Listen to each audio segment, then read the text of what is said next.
Hello guys, good morning to all, and my name is Mohammed Sabir. And let's start today's discussions. I think in earlier classes we have completed the basic tool which is required to understand the physics, that is integrations, differentiation, and vector. Now let's move on the basic physics course. Let's start from the engineering mechanics, like mechanics. Okay, you can say mechanics. सबसे पहले मैं आपको थोड़ा brief में इसका intro कराता हूँ physics का। ठीक है, उसके बाद अपन स्टार्ट करेंगे प्रॉपर मैकेनिक्स। ओके, जो फर्स्ट चैप्टर है फिजिक्स का, जो फर्स्ट चैप्टर है, क्योंकि फिजिक्स को बेसिकली आप दो पार्ट में डिवाइड कर सकते हो, 11th का पार्ट और एक 12th का पार्ट। ठीक है, जो 11th का पार्ट है उसमें बेसिकली मैकेनिक्स और थर्मल फिजिक्स का कंट्रीब्यूशन बहुत ज़्यादा रहता है कंपेयर टू अदर थिंग्स, और जो 12th की फिजिक्स है उसके अंदर मॉडर्न फिजिक्स और इलेक्ट्रो मैग्नेटिज्म उसका रोल ज़्यादा रहता है। ठीक है, जो पहला टॉपिक है अपन फिजिक्स। सबसे पहले मैं आपको कोई भी सब्जेक्ट पढ़ रहे हैं अपन, ठीक है, like let's study about whatever subject you are learning और teaching. First you have to try the basic purpose behind it. Okay, like हम क्यों पढ़ रहे हैं उसके लिए हमें वो पता होना बहुत ज़रूरी है। अगर if you know about this, like automatically the interest will come. Okay, interest automatically आएगा जब ये पढ़ोगे आप। कोई भी चीज़ पढ़ो उसके पीछे पर्पज होना बहुत ज़रूरी है कि मैं ये क्यों पढ़ रहा हूँ। ठीक है, जैसे कोई भी सब्जेक्ट, चाहे तुम फिजिक्स पढ़ रहे हो, चाहे तुम मैथ्स पढ़ रहे हो, बायोलॉजी पढ़ रहे हो, केमिस्ट्री पढ़ रहे हो, सोशल साइंस पढ़ रहे हो, कुछ भी पढ़ रहे हो, हर सब्जेक्ट के पीछे अपना एक लॉजिक है, अपनी एक थिंकिंग है, उसके पीछे पर्पजेस है। ठीक है, तो वो पर्पज फुलफिल करने के लिए उन जो डिजायरेबल थिंग्स है, जो subject want to give to us, okay, तो उनको फुलफिल करने के लिए हमें सब्जेक्ट की बेसिक अंडरस्टैंडिंग, लाइक पर्पजेज, उनके बैकग्राउंड हिस्ट्री, उसके बारे में पता रहना चाहिए हमें। ठीक है, तो सबसे पहले मैं स्टार्ट करता हूँ फिजिक्स के बारे में। ठीक है, फिजिक्स एक बहुत अलग टाइप का सब्जेक्ट है, जो मैथमेटिकल भी है और कॉन्सेप्चुअल भी है। सबसे पहले तुम्हें यह समझना चाहिए कि जो फिजिक्स है वो कॉन्सेप्चुअल है, बहुत कॉन्सेप्चुअल सब्जेक्ट है ये, क्योंकि इसके पीछे ये पूरा लॉजिक पे बेस्ड है। ठीक है, फिजिक्स है स्टडी है यूनिवर्स की। Physics is something about like in this subject we will discuss about कि how the universe is going on, like what fundamental principle uh, what fundamental principle play an important role to explain a universe. Okay, like these type of thing we will try to understand in this course। जैसे बहुत से, जैसे gravitation slow है, और एक तो statics का Coulomb slow है, कि स्टेबिलिटी कैसे है, जो एटॉम है वो कैसे, जो मैटर है उसका फंडामेंटल पार्टिकल्स क्या है, लाइट कैसे ट्रैवल करती है, कॉस्मोलॉजिकल कैसे बिहेवियर होता है, एस्ट्रोलॉजी लाइक एस्ट्रोनॉमिकल इफेक्ट कैसे पिक्चर में आते हैं, ये जो सारे जितनी भी चीजें हैं उनके पीछे जो लॉजिक्स हैं वो सारे फिजिक्स के ही तो लॉजिक हैं। ठीक है, तो ये चीज तो अपन को पहले ये समझा। ठीक है, और सबसे पहले मैं आपको बताऊं कि फिजिक्स कोई मैथमेटिक्स का सब्जेक्ट नहीं है, ये बहुत फंडामेंटल है। जैसे मैथमेटिक्स तो एक टूल है इसको समझने का, मतलब without mathematics you can't feel that कि like you can't feel that कि कैसे चीजें पिक्चर में आ रही, कैसे बिहेवियर लाइक हो रहे हैं। ठीक है, जैसे मैं आपको कुछ एग्जांपल दूंगा, ग्रेविटेशन लॉ के बारे में चीजें बताऊंगा। ठीक है, जैसे आपने पढ़ा होगा तो फिजिक्स के बारे में आपको एक ट्रुथ बताता हूँ। फिजिक्स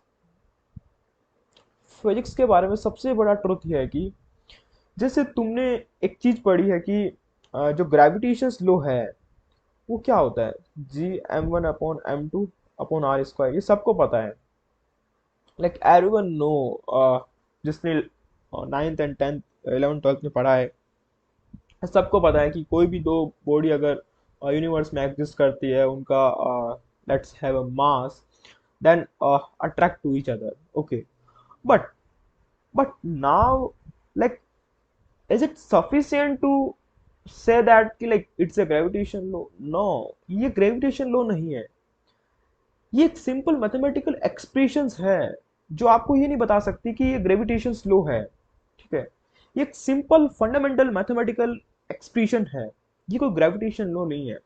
ग्रेविटेशन लो इसका स्टेटमेंट है कि जब दो body let's have a mass, like it like they attract to each other, okay, like they have uh, a sufficient distance between them, अगर इनके बीच में कुछ डिस्टेंस है तो 100% ये अट्रैक्ट करेगी। ठीक है, और ये जो अट्रैक्शन फोर्स है किसी भी दो बॉडीज के बीच में, ये कैसे डिपेंड करता है, डिस्टेंस के साथ इसका क्या रिलेशन है, मास के साथ इसका क्या रिलेशन है, ये बताने के लिए ये एक्सप्रेशन पिक्चर में आती है। ठीक है, मतलब किसी भी फंडामेंटल ग्रेविटेशन लॉ को होने के लिए मास का होना जरूरी है, न कि मास को होने के लिए फोर्स का होना जरूरी है। ठीक है, ये कोज वाला पार्ट है और ये इसका डिजायर, ये इसका आउटपुट है। जो कोज हुआ इसका इफेक्ट है, ये क्या है, इसका इफेक्ट है, और ये इसका क्या कोज है, ये इसका कारण है। मास इसका कारण है इस घटना का होने का, इस इवेंट का हैपन होने का। ठीक है, आई थिंक ये तुम चीज समझ रहे हो। ठीक है, जैसे मैं आपको एक एग्जांपल देता हूँ कि फिजिक्स सिर्फ कोई मैथमेटिकल इक्वेशंस नहीं है जो सिंपल, जैसे आपको पता होगा कि F is equal to m, ये बहुत सिंपल एक्सप्रेशन लगती है, लेकिन लिटरली बता रहा हूँ, ये मेरा पर्सनल एक्सपीरियंस है कि जो मैकेनिकल इंजीनियरिंग है ना, उसका जो मैक्सिमम 40% पार्ट इस इक्वेशन पे ही डिपेंड करता है। मतलब डिजाइनिंग तो पूरा इसी पे ही डिपेंड करता है।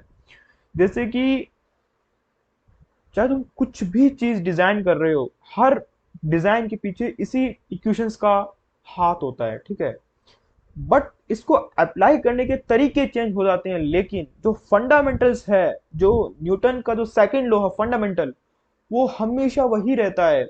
इसकी जो मैथमेटिकल पिक्चर्स है वो चेंज हो जाती है, लेकिन जो फंडामेंटल कॉन्सेप्ट है अप्लाई करने का वो सेम हर जगह। ठीक है, चलो ये चीज आपको समझ में आ गई। अब थोड़ा मूव करते हैं आगे अपन। ये चीजें तो मैंने बेसिक इंट्रो दिया आपको कि पर्पज इतना ही है कि जब भी तुम फिजिक्स पढ़ो ना, सबसे पहले तुम्हारा माइंड सेट हमेशा ये रहना चाहिए कि चीजों को हमें विजुलाइज करना है। सबसे पहले बेसिक कॉन्सेप्ट को अंडरस्टैंड करो, फिर ट्राई करो कि जो मैथमेटिकल एक्सप्रेशंस है उसको अंडरस्टैंड करने का ट्राई करो। उसके बाद एक बार वो समझ ली तो फिर क्या करना है, फिर सिंपल अपने को जो फॉर्मूले है ना, उनकी जो अलग अलग टर्म है, उनका जो फिजिकल सिग्निफिकेंस है वो समझना है। फिर उनको जो प्रॉब्लम दी है उसमें सीधा सोल्व करना है। फिजिक्स के लिए सबसे मेन चीजें दो ही हैं। सबसे पहले तुम्हें मैथमेटिकल, तुम्हारी मैथमेटिक्स एक्सपेक्टेड से थोड़ी अच्छी होनी चाहिए, और सेकंड चीज ये है कि तुम्हारी जो मैथमेटिकल लाइक थिंकिंग और विजुलेशन जो पावर है वो अच्छी होनी चाहिए। बस that's sufficient to understand the physics. ये बहुत इतना सफिशिएंट है, फिर धीरे धीरे ट्राई करती है तो चीजें अपने आप स्मूथ होती चली जाती है। ठीक है, अब स्टार्ट करते हैं अपन इंजीनियरिंग मैकेनिक्स। अपन स्टार्ट करते हैं engineering mechanics. Sorry, engineering mechanics कहना तो गलत होगा, मैं सिर्फ मैकेनिक्स कहूंगा, क्योंकि अब ये 11 12 का ही पार्ट है। ठीक है, इसको इंजीनियरिंग अभी हटा सकते हो आप। मैकेनिक्स के बारे में आपकी क्या राय है?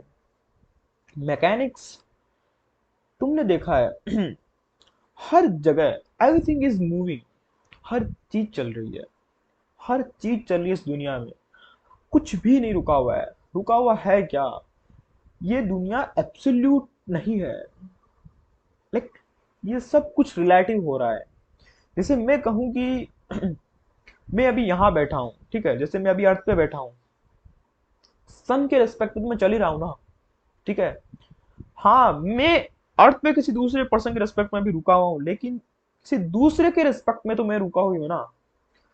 तो हमें किसी भी, कोई भी चीज मूव कर रही है या कोई भी चीज रेस्ट पे है, उसको डिफाइन करने के लिए सबसे फंडामेंटल थिंग ये है कि तुम्हारे तुम्हारे पास फ्रेम ऑफ रेफरेंस होना चाहिए। Like you should have a frame of reference, like while defining uh, any motions and rest. First you have to decide कि, like from where you are observing things. If you fix that, definitely the 50% problem automatically will be solved. Okay, and that's fine. तो frame of reference, हमारे case में जो frame of reference है वो लेते हैं अपन कार्टेशियन कोऑर्डिनेट सिस्टम। ये लेते हैं अपन कार्टेशियन कोऑर्डिनेट सिस्टम, जिसमें X Y Z Cartesian coordinate system है वो डिफाइन करते हैं, और इसके अंदर एक पोजीशन वेक्टर होता है एक्स वाई जेड, हम उसको लेकर काम करते हैं। जैसे हम ये मानते हैं कि ये हमारा ओरिजिन होगा, ओ ठीक है, और ये क्या हो जाएगा अपना, ये पोजीशन वेक्टर हो जाएगा, ठीक है। चलो ये चीज़ तो बहुत सिंपल है अपने लिए, लेकिन कुछ और भी समझते हैं अपन, कुछ और भी चीज़ें अपन ट्राई करते हैं समझने की। जैसे इंजीनियरिंग मैकेनिक्स में स्टार्ट ऐसे करूंगा, लेकिन मैं आपको कुछ ब्रीफ आइडिया देता हूँ। अपन 1D मोशन पे जाएंगे, 2D मोशन पे जाएंगे, रिलेटिव मोशन पे जाएंगे, और जो मैकेनिक्स का जो बेसिक पार्ट है, मैं सबसे पहले आपको क्लासिफिकेशन भी उसका क्लियर कर देता हूँ मैकेनिक्स का।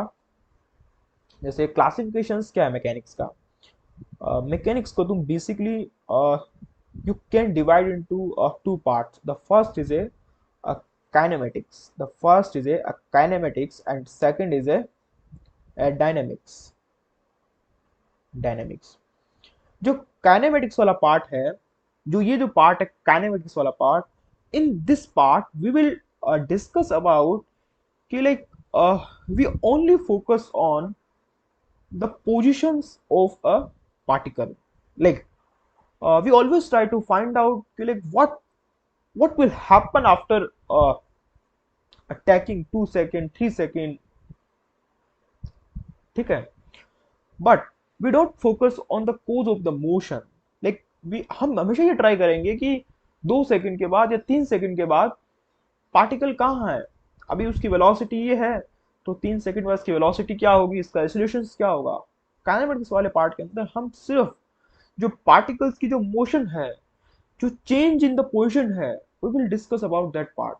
But in case of dynamics we will think on कि like what what things, like इसके पीछे का कॉज क्या है,